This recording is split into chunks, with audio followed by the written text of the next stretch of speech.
everybody, welcome back to Eggs the Podcast. Today's special guest is Jason Kruger. He is a partner at Citrin Cooperman. How are you, Jason?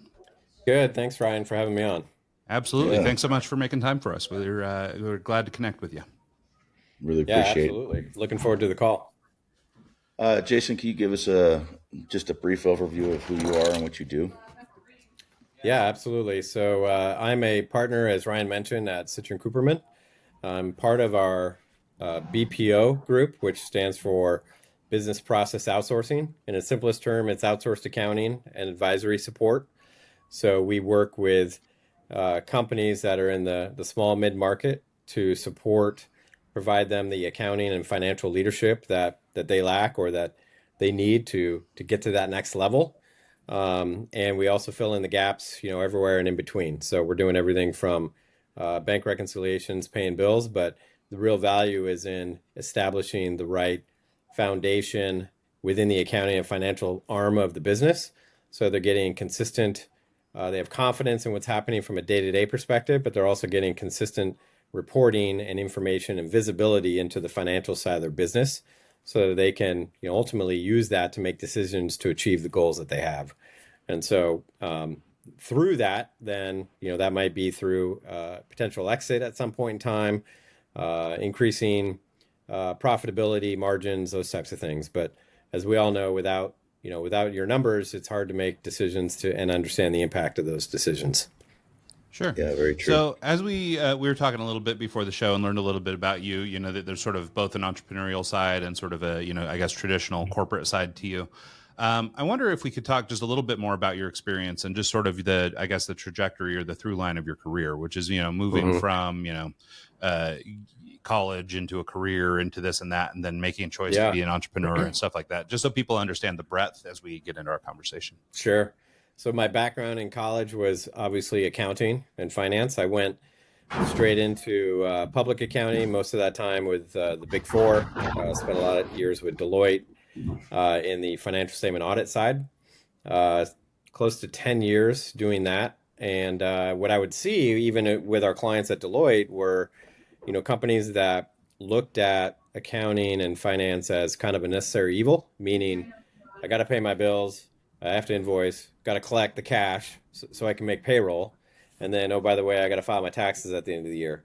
And they weren't really leveraging the accounting or finance arm as a value driver to their business to allow them to make decisions to achieve the goals that they had. And the other challenge is that a lot of these companies in the small mid-market, they lack the talent or sophistication, or they've outgrown their team. And so they started with the bookkeeper. Now the bookkeeper has been promoted to maybe controller, but they've outgrown that sophistication. And really what they need is that additional level of support and guidance to help them to, again, take their business to that next level. And so I ended up leaving Deloitte back in 2008, and I started a company called Signature Analytics that really focused on, the outsourced accounting, CFO advisory support for companies. And the idea was to not necessarily take over all the accounting, but understand where the pain points might be able to fill in the gaps, provide that leadership, and take them to the next level as it relates to that side of the business. So they were getting true value out of that. And so we grew that to over a 15-year period to about 75 full-time employees. And then ultimately decided that the timing was right and it was a great fit to join Citrin-Couperman back in November of 2024. So we were acquired by Citrin-Couperman and we slid right in to their practice. And they had a division, or they have a division that provides very similar services as ours. So the fit was good, the culture was awesome, the team is great, and we were able to slide right in and really help to enhance that group as part of Citrin-Couperman. Citrin-Couperman as a whole also provides your standard audit, tax services for the mid-market, but we also provide additional what we call advisory, which we fall under. We do system implementation work, we do M&A, transaction advisory type work, valuation. So really across the board, full service as it comes to the financial arm of our clients' businesses. That's awesome. Being able to scale a company up to 75 employees had to be a very interesting thing to do. Can Yeah. you maybe talk about that pain point of growth and the decision to get acquired? Was it something that you were just, it's that time, or was there other motivation to actually sell the business and get acquired? Yeah, I think as with everybody else, I've made a lot of mistakes along the way, and there's a lot of things I wish I would have done earlier. I'd like to say that I had a business plan outlined and everything, but when I started, but I, really just kind of jumped in and said, "Hey, we'll make it happen." But some of the things that were critical that I found from going from basically 0 employees to 75 were establishing, as soon as possible, establishing processes within and building the infrastructure and scalability, as you talked about, Mike, which is, yes, as a small business owner, I can manage everything that's going on in the business, but as it continues to grow, there's only one of me, and if there's no processes or infrastructure to support that, ultimately, things start to break because there's only one of me. And so what was critical is establishing, ultimately over a period of time, a management level structure that we had so that ultimately, the company was not dependent on myself. And then moving forward after about, I think it was probably like 8 or 9 years, I ended up hiring a CEO to come in and provide that additional leadership and the experience in areas that I didn't have experience in, allowed us to continue to achieve to move forward in the goals that we had. And I like to say that I don't have too much of an ego, and I could use all the help I could get. So bringing on a CEO who which made sense. We defined our roles within the company. We worked very well together, and we just were focused on the ultimate goals of growth of the business and providing good valuable services to our clients. But as a business owner, and if, I was also looking at what, if my ultimate goal was to exit like we were, how do I always look at the business from a perspective of, how do I look at it from valuation? How do I maximize the value of the business? And I knew if a buyer is going to come in and buy any business, if everything relies on the owner, well, and they buy the business, the owner walks away and everything falls apart, there's no value in that business. So how do you build a business that's not relying on any one party or person and that can operate consistently beyond that? And so that was a key component to that in building the foundation and processes. The other part was, and I can't say this enough, which is, knowing all aspects of your business. So my background is accounting and finance.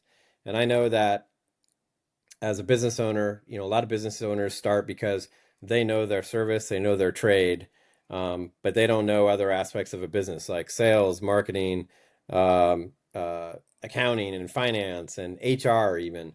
And so what I learned pretty quickly is that I needed to learn as much as I could about all the other aspects. And where I've seen businesses fail is where they say, "Hey, great, I'm going to start a business. I know the service or product, so I can do that." That's the operational side. And then to grow, once we get big enough, I'm going to hire a salesperson, and they're going to grow and do this over here. And then I'm going to hire an accountant or a bookkeeper, and they're going to do this over here. Well, if you're not overseeing those roles, they can go off the track very quickly. And so what I learned very quickly, fortunately, I have an accounting background, but what I learned pretty quickly is how to provide oversight and make sure we have the right processes on the sales side. Make sure I understood, our marketing strategies and how to oversee that. And so it's really about hiring the experts, but they still need to be managed, or else you're just kind of hoping for the best. And we all know that hope is not really a good strategy. So those are some of the nuggets that I used and learned as I was going through that process. Yeah. One thing I wanted to maybe spend a little more time on, if you don't mind, is this notion of finding a partner.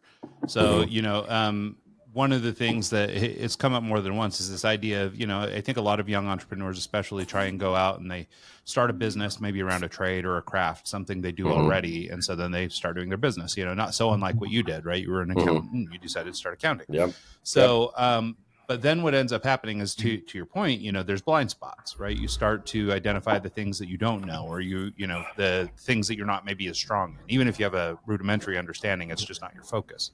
Yep. So, this notion of, I guess, first of all, knowing when to take on a partner or make a decision when you need to find a yin to your yang or something to help you, augment your skill set.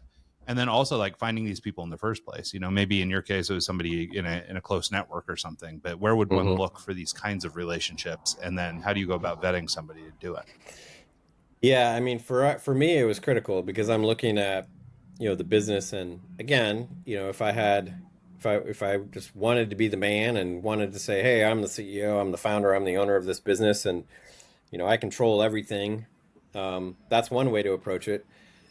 My approach was, though, that, what are my ultimate goals for the business and my ultimate personal and career goals from a growth perspective, and everything else. And it was to grow the business in a way that required, talented people to help us to get there. And I was looking at myself, and quite to be honest, it can be lonely at the top, and it can be a ton of work. I mean, you become a slave to your own business in a lot of ways, right? And so having somebody else there that we could split the duties and really focus on the areas that we could provide the most value to the business were critical for us. I mean, just as an example, my colleague Peter Heald, he's also now a partner at Citrin-Couperman. He is fantastic at even the simple stuff, like he can whip up a PowerPoint and present it and be able to communicate effectively to the greater team and communications to the team as a whole in the direction.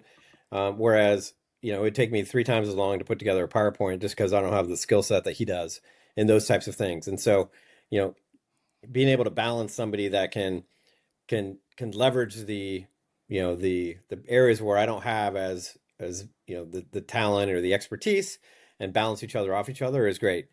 Pete doesn't even have an accounting background, but he has a business leadership. He's a president of a high growth service-based company. And so that was the experience that I wanted to bring in. We had enough accountants and people with a financial background on the team. We didn't need another person like that. So having somebody like that we could balance off was fantastic. And the way that we found Pete actually was just through relationships and networks, and within the city that we were in. And so I would highly recommend that versus trying to post on a job board for a CEO or somebody else, because you're kind of going in blind about it. You're hoping for the best, and if you can leverage relationships and experiences that people have had with that individual, there's so much more value to that. Yeah, I think that makes a lot of sense. And I mean, it's actually a crossroads that we're at in our business right now, is that we're making a pivot we run a design agency or a brand agency, and we're trying to take a pivot into more focus in the medical space. So med device, med tech, biotech, things like that. And we've always been kind of a generalist agency, right? We always had clients from a million different sectors. So now we're trying to narrow down into med device. Well, there's, we've worked in regulatory environments for health insurance companies and things like this over the years. So, we have some experience doing that. We have one med device company right now that we're having so much fun with that it's inspired this pivot.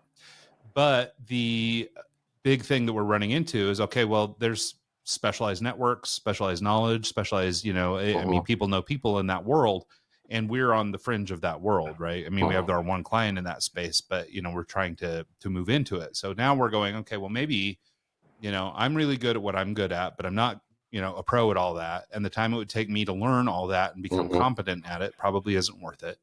Yep. And so it might be better to find a partner or a sales guy or somebody who can be a CFO or a CEO even of our business that can start taking the reins on the business development side as it pertains to med device clients specifically. We're moving into that world. And so, so we're having this hard time because I don't really have that many people in that network, but I have to find somebody that wants to be a part of an agency, and or even start a new agency, or something, restructure or something to support a new partner, and then also somebody with this specific expertise. And so because we run a team of designers, we have a great creative team, but our but we don't have the same sort of breadth of knowledge on the business front. And so, Mm-hmm. so we're having a really hard time solving that problem. And so, but I can understand that, just winging a prayer, putting it out there on ZipRecruiter or something, Right. hoping we get a great CEO probably isn't the way.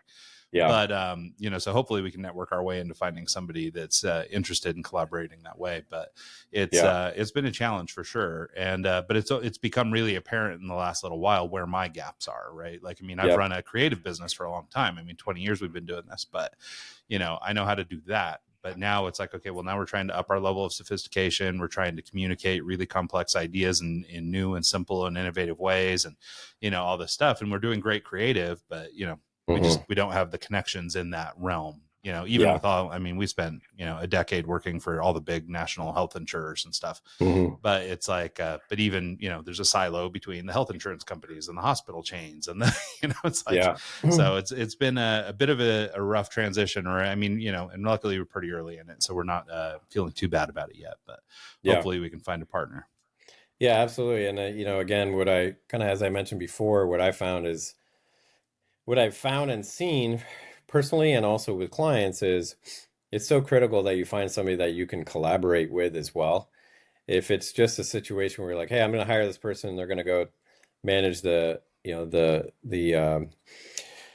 life science, or I'm sorry, healthcare, or medical side of our practice, and then I'm going to go do this over here. Then 6 months later, you realize, hey, this is not going how I want it to go. And so collaborating with that person, and what I found is so important is setting, goals, expectations, how you're going to get there, what's our approach, and really understanding and so that you can really track and, hold each other accountable is critical. And that's where I mentioned on sales is, I see a lot of business owners saying, well, I'm just going to hire a sales guy and they're going to go sell.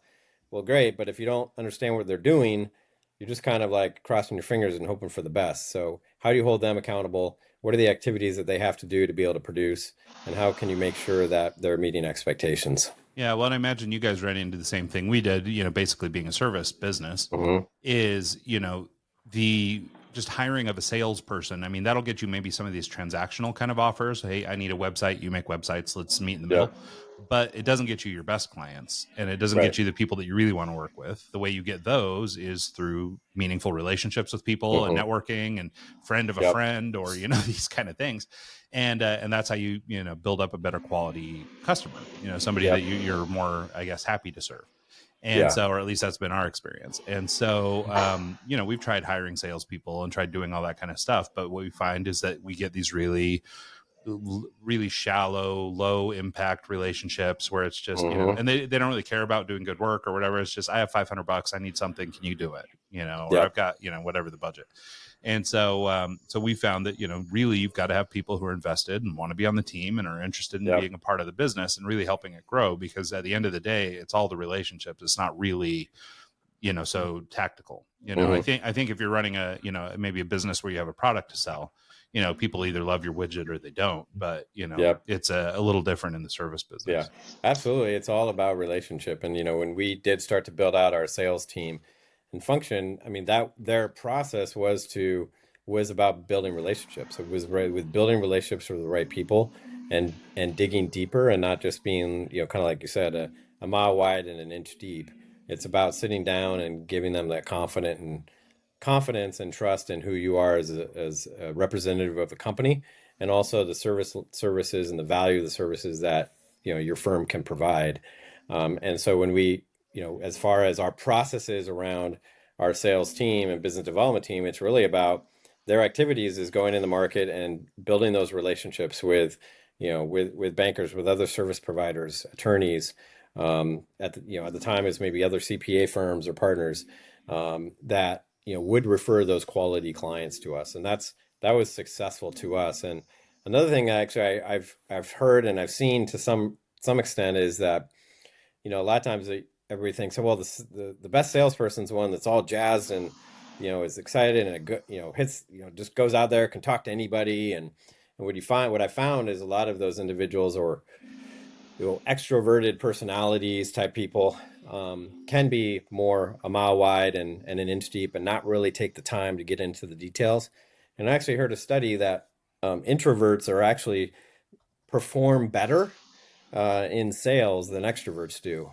And I think the reasoning behind that is because they're able to actually sit down and listen and really dig deeper into the conversation than what maybe an extrovert might be doing, which is talking, doing too much talking. And again, I'm generalizing here, but doing a lot of talking, not really listening, not really getting into the guts of the solution for the client. And I thought that was an interesting study because everybody thinks that, oh, he's an extroverted person, great salesperson. And what I found is it actually is, the opposite.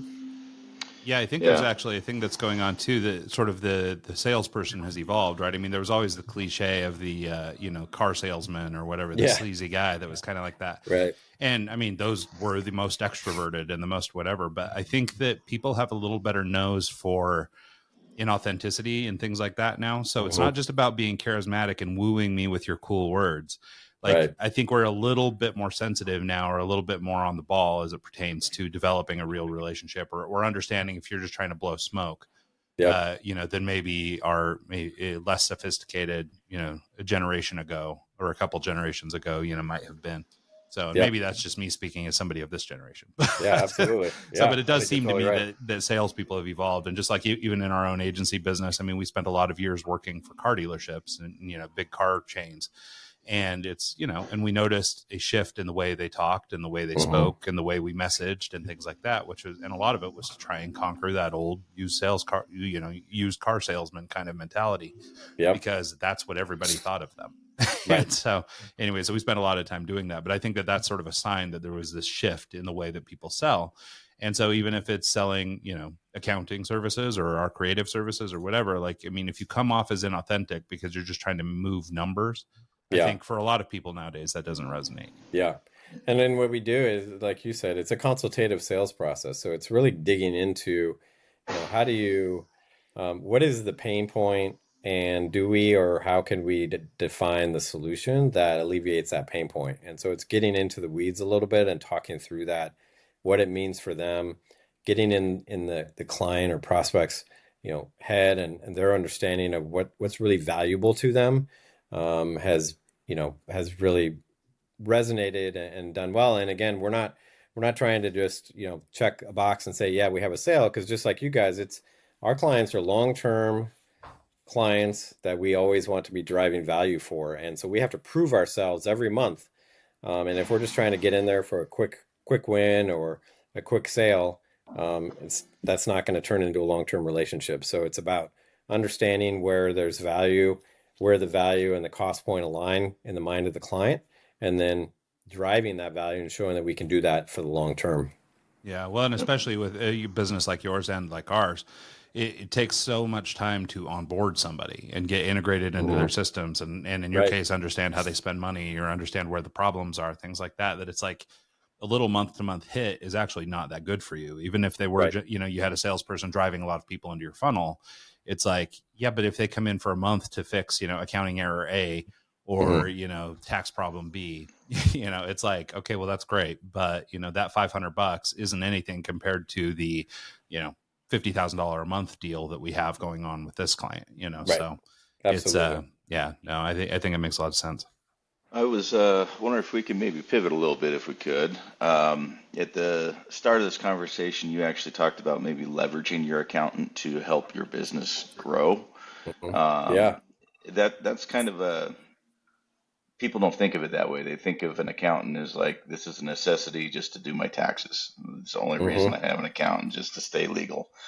What are some things that you can use to leverage your accountant to actually, like, probably in your example, you when you started your business, you knew that the end goal was to sell. And I'm sure that leveraging an accountant to sell a business at the start helps dramatically when you go to actually sell it. Can you maybe break that down for us?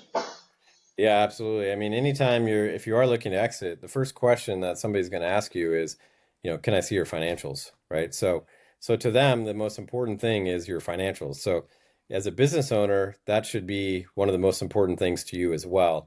And as a seller, you can either hit print on QuickBooks and give it to a third party or a buyer, and then let them make up their own story or determine their own story about what's happening in your business. Or you can give them a nice package and nice, information that tells the story that you want to tell of your own business. And I'm not saying that you're changing any numbers, but you're positioning it to look credible, to give yourself credit. To give yourself credibility in the process, and know that you have that you have a good story to tell. And so the way you present the financial information just from the beginning is critical. Going back to the beginning, one of the first things that we do with our clients, or actually probably the first thing that we do with most of our clients, is help them to understand just the cash flows of their business. Because as a business owner, cash is king, right? You gotta pay your bills, you gotta collect cash, and you gotta make payroll, and then you gotta do the same thing again next month. And so understanding your cash flows and when cash goes in and out, and be able to project that moving forward, at least for the next 3 to 4 months, if not further, is critical. And that allows you the confidence in how you make certain decisions on your business regarding investments or investing in your business, hiring, making an important hire. Can you afford this person or not? And that's before you even get into understanding your financials at all. So it's, can we project out the cash, and the cash flows of the business is critical. If I'm just running by kind of it in my head and looking at my bank account, I don't have a lot of visibility into what's happening over the next 3 to 4 months. And just having that visibility gives me a lot of allows me to the sleep better at night thing, right? I can sleep better at night knowing that. The next step then is to make sure that you have a good process to close the books, and then be able to generate some level of financial reporting on a month-to-month basis. And what that does is it gives you better visibility into the true performance of your business, and how profitable you are. If you understand how profitable you are now, and you can see the numbers, you can then identify areas to make business decisions to improve that profitability. Or you have a better understanding of how you can make investments into the business, knowing that I have the flexibility to make investments to grow the business over time as well. And so, the first thing is understanding our margins, and the margins of our business, meaning what I sell my product or service for, and what I paid to have that product or service either manufactured, or what I'm paying the service provider to perform. And so if I understand the margins, a lot of times I'll talk to business owners and say, well, what are your margins, on your product? You're selling a product, let's say, what are margins? Well, it's between 40 and 50%. Well, that's a huge delta, meaning we want to get down to the 1 percentage point and really have a lock on that. Because if it's 45%, and let's say you're a $10 million business versus 50%, 5% on a $10 million business is, $500,000. And so we want to make sure that we, really understand that $500,000 could be going straight to the bottom line.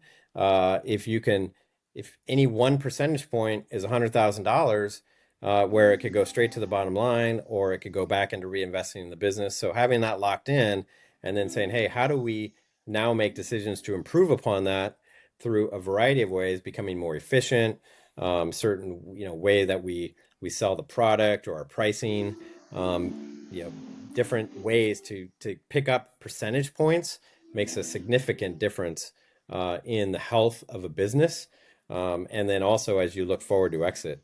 And I guess the last thing I'll say is, if a company does want to exit, a lot of times they'll see a range. They'll say, hey, what's your business worth? Well, a business in this environment may be worth like a 4 to 8 times what they call EBITDA, or basically your your bottom line. 4 to 8 times that might be your standard valuation. Well, if I'm a business owner, I want to be closer to the 8 than the 4, because that's double the valuation on the same bottom line, or the same revenue even. And so how do you do that? And that's through understanding your numbers and understanding the risks that a buyer might see as to why they would value it at a 4 times multiple versus an 8 times. And some of the easy things, or one of them we talked about, is reliance on owner, is a big risk. So how do you diversify that? How do you diversify your clients?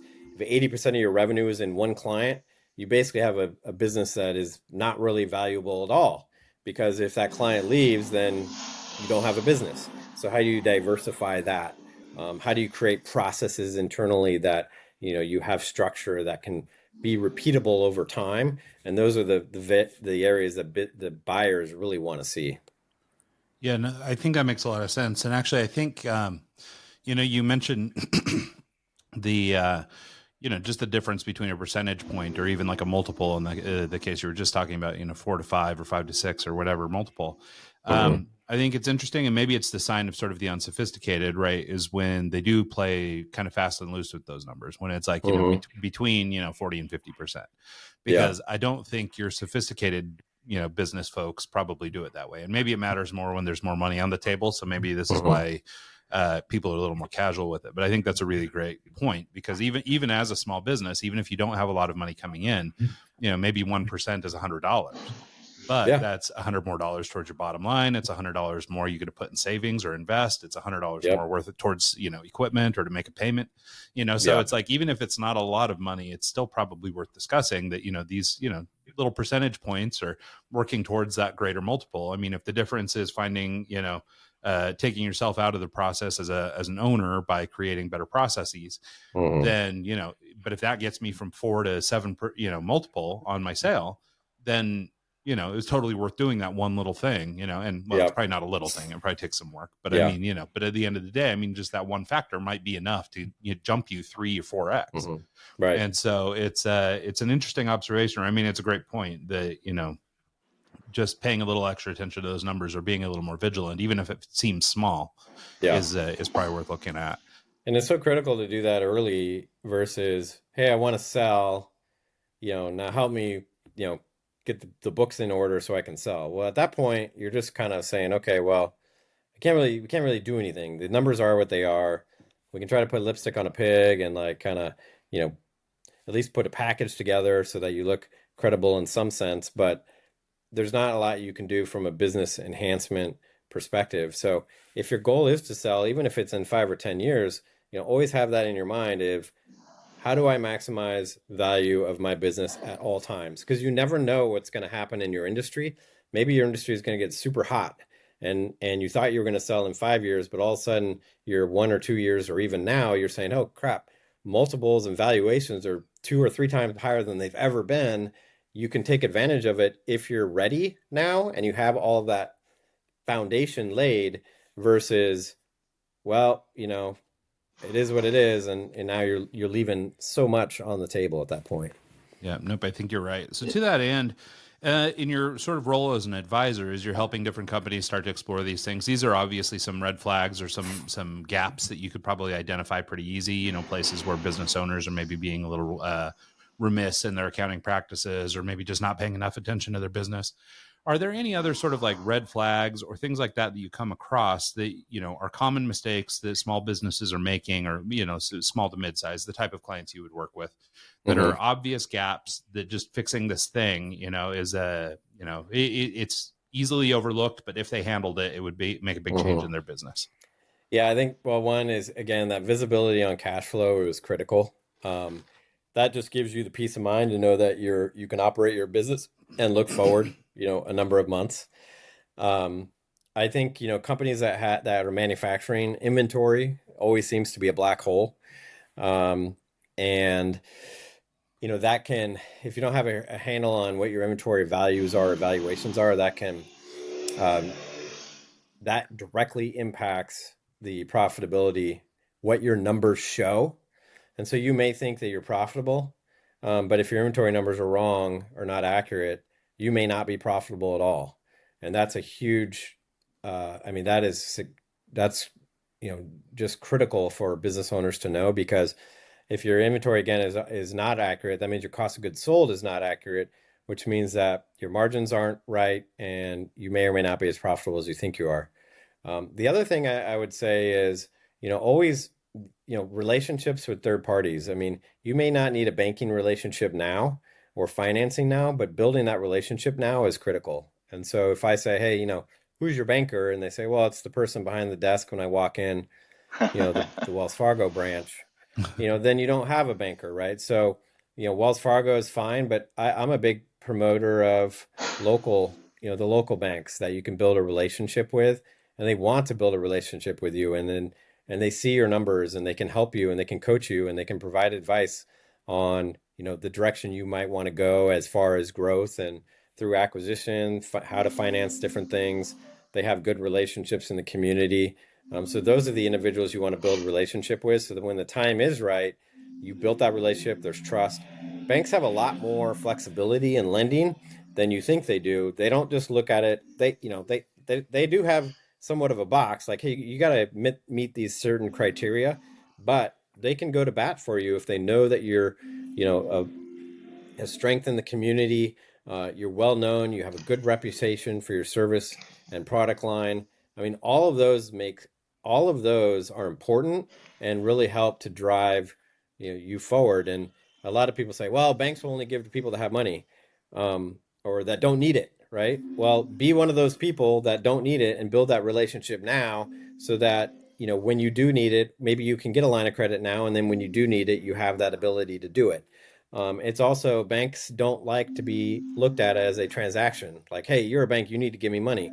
They want to build a relationship. And so building that relationship early is important versus just going, when you need it and saying, give me money, and then, holding them to the fire. Like, they're not going to go to bat for you in that case. They want to build that relationship. Yeah, Yeah, no, that makes a lot of sense. that's something that I didn't realize until recently, a few years ago, is that having that person that you can just go in and, hey, Judy, how you doing? Like, it's great to Right. see you again. Have that Yeah. personal relationship with your banker, so that way when the Yeah. time comes, you have that as well. Um, Right. question in regards to, um, obviously you want to have a good accountant early on in your business, but are you, is there for the first 10 years of my business, I was just sole prop, just running it myself, Hmm. doing my own taxes on the side. Um, I, Probably 6, 7 years ago, I switched to an LLC. I had more income coming in, and went to an accountant from there. But um, is there like a baseline where you hit that point? Now's the time to get an actual accountant, or Hmm. um, I mean, can someone do it on their own, or should they just have someone Hmm. doing it for them? I mean, because I'm sure it's not Yeah. a cheap thing, to Yeah. hire someone like you and run your books annually. Um, is Yeah. there? Can you break that down for us? Yeah, absolutely. I think, yeah, it's tough. I mean, financial acumen is important when you start a business, but I also understand that when you start a business, a lot of people don't, they're bootstrapping. They don't have there's not like there's leftover cash laying around, and they're doing everything they can, and funds are tight, can be tight. And so, I understand, when you're getting started, I would still recommend at least having somebody that can support on a part-time basis, even if it's a low-level bookkeeper that's, not overly expensive. Once you get probably at least to once you get up to $1 million in revenue, then I'd be, looking at how do I, how do I continue to either invest or slowly get better information, or always be getting good information from an accounting perspective. And that's where, our model is very flexible and scalable too, which is, you don't need to hire a full-time CFO. You don't need to hire a full-time expensive controller. But you do need somebody that can provide you with that level of expertise and support, so that can talk through and educate you on, hey, this is what's happening in your business financially. This is what you might be, looking at or be concerned with. If you're once you're at 5 million, you absolutely need to have, in my opinion, you need to have, good financial acumen, and you need to have a good process that closes your books every month, and where you're getting good financial information that you can make decisions on. You need to set aside time to be able to review your financials, and timely, so that you understand what's happening, and you can understand, okay, here's the direction I'm going. And then over time, obviously getting some level of real-time data or flash reports is also critical, so that you can track, what your revenue projections are going to be before you even start the month, not 15 to 30 days after the month ended. Oh, dang, we were a lot less last month, and now you're already in the hole because now you have bills you have to pay, and your cash flow is not going to be coming in like you thought it was going to be. And so as you build up, I mean, that's where our model is very flexible, which is we can fill in the gaps, but you're not committing to yourself to paying for a full-time resource. And we can fill in the gaps that those various resources provide the leadership that you're not getting. So Yeah, that's Yeah, no, that makes definitely sense. critical. Yeah, well, and I just kind of wanted to expand on that same question a little bit by just starting, outsourcing versus building internally. Is there a line where it makes the most sense? Is there always a scale or a size of company where it makes sense to build it internally? Mhm. Or, is there always an argument for outsourcing this sort of stuff? Yeah, I mean, I'd say almost all cases there's always an argument, unless it's a very, well-funded, startup, right? Like, or a spin-off of a large corporation or something. But even then, at the beginning, it can be outsourced. I mean, most of our clients are 10 million revenue to 100 million revenue, and that tends to be the sweet spot.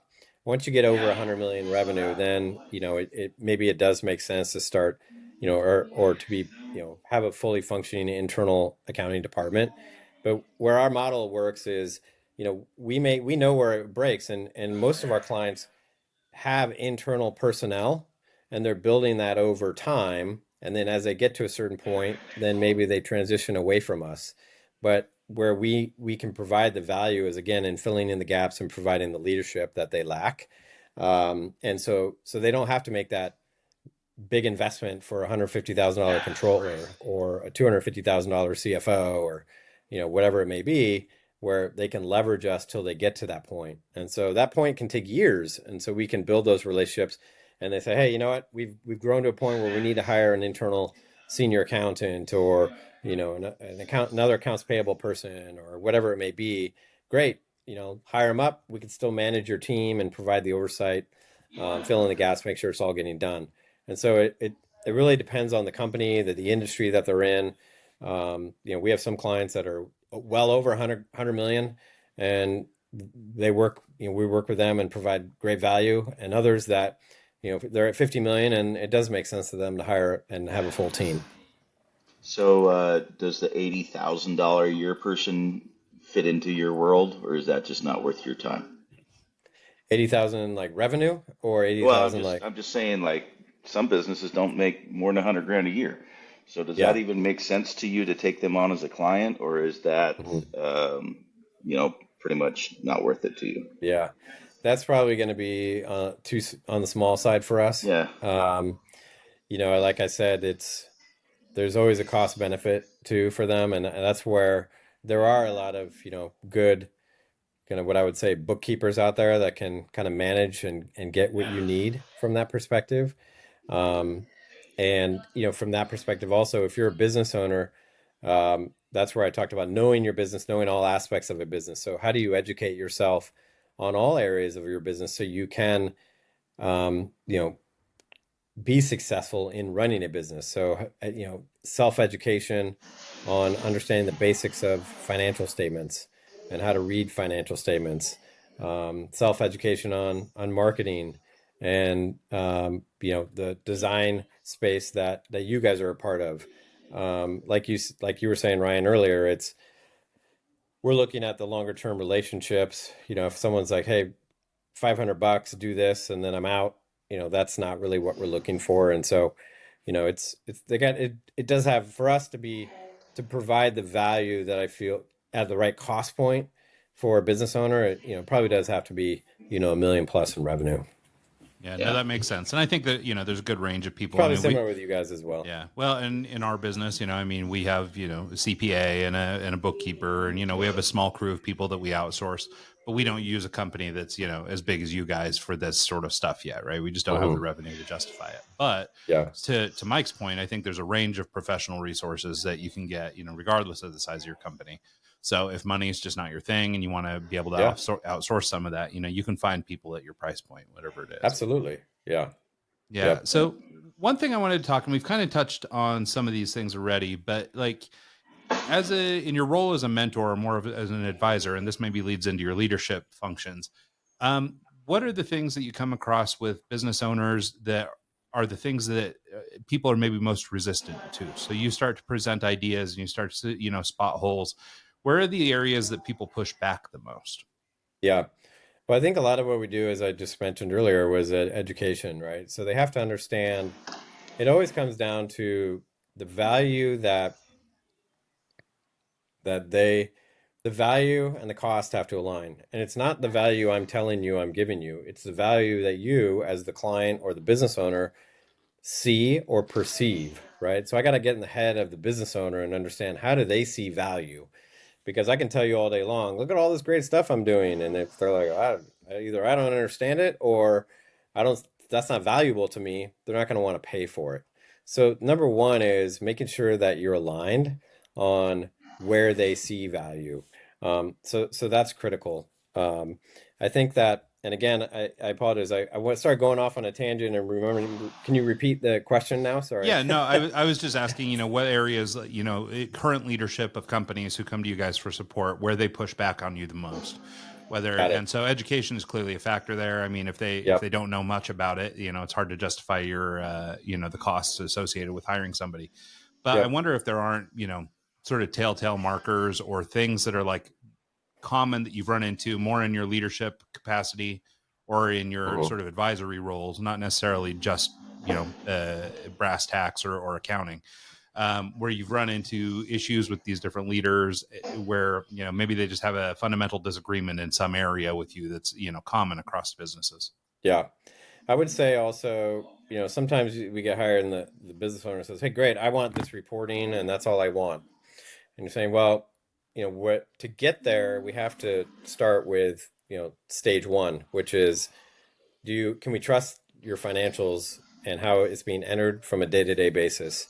So we can't go, and we try to educate our client on is we have this wheel of day-to-day accounting drives the monthly close process, drives the reporting we can get, and then that ultimately drives the decision making that you make from that reporting. And so going from straight to the reporting without having good processes in the day-to-day and the monthly close can be, it could be, sometimes we'll have to educate our clients around that. And they don't see, a lot of business owners don't see the value because maybe they don't understand it or it's done behind the scenes in the blocking and tackling, right? And so helping them understand what that is. And again, working through that from their perspective on the cost benefit of what that means. And so basically saying, okay, we can't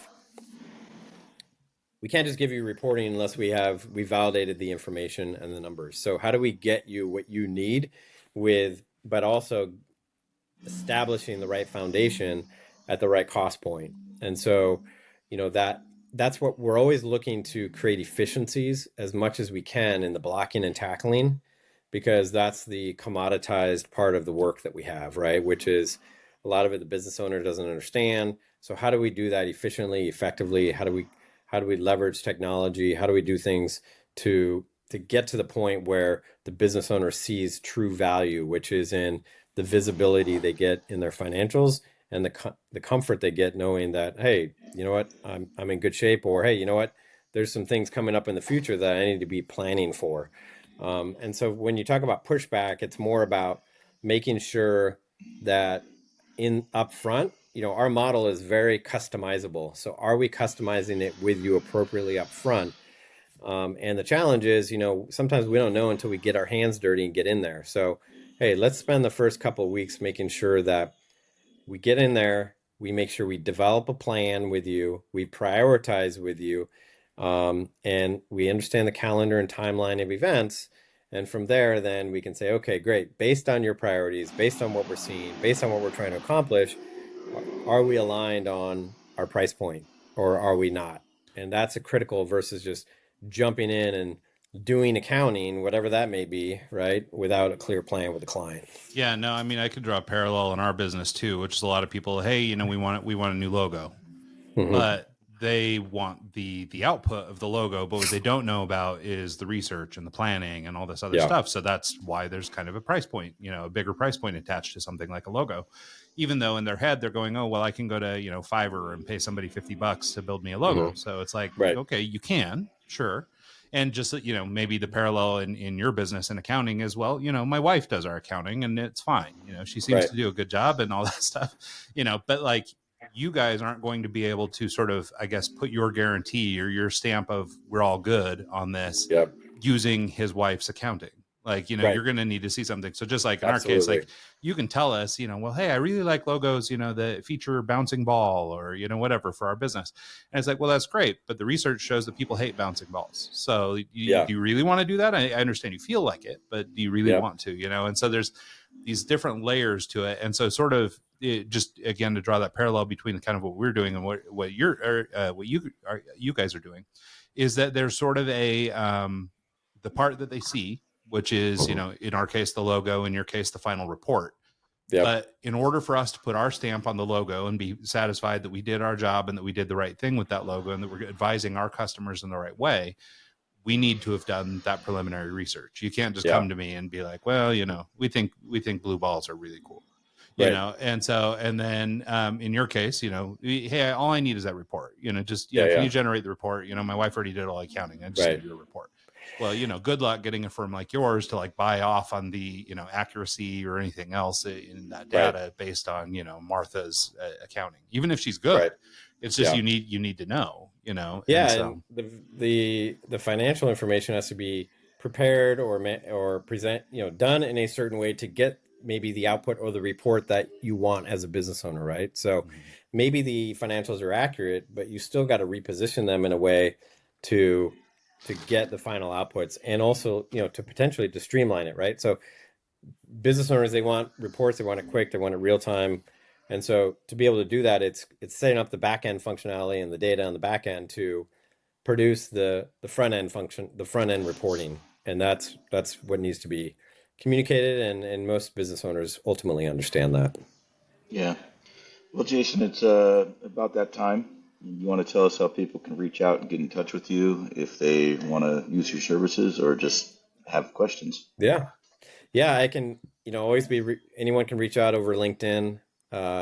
Jason Kruger, that's Kruger. I'm a partner at Citrin-Couperman, so that's an easy way to find me. You can also email me directly, the letter J, Kruger, Kruger, at CitrinCooperman.com. Citrin is with a C, Citrin. And I just like to talk to business owners, and if I can help them provide some insight or value, that's great. If I don't have the answer, I usually know somebody that does, and I can make an introduction to somebody else, either within our firm or outside our firm in some other capacity. So I'd love to talk through things with people and see how I can help. That's great. Well, thank you so much, Jason. We really appreciate you making the time for us today. Yeah, thanks, guys. Appreciate it. Absolutely. And thanks so much to everybody who tunes in the show this week and every week. And we'll see you guys next time.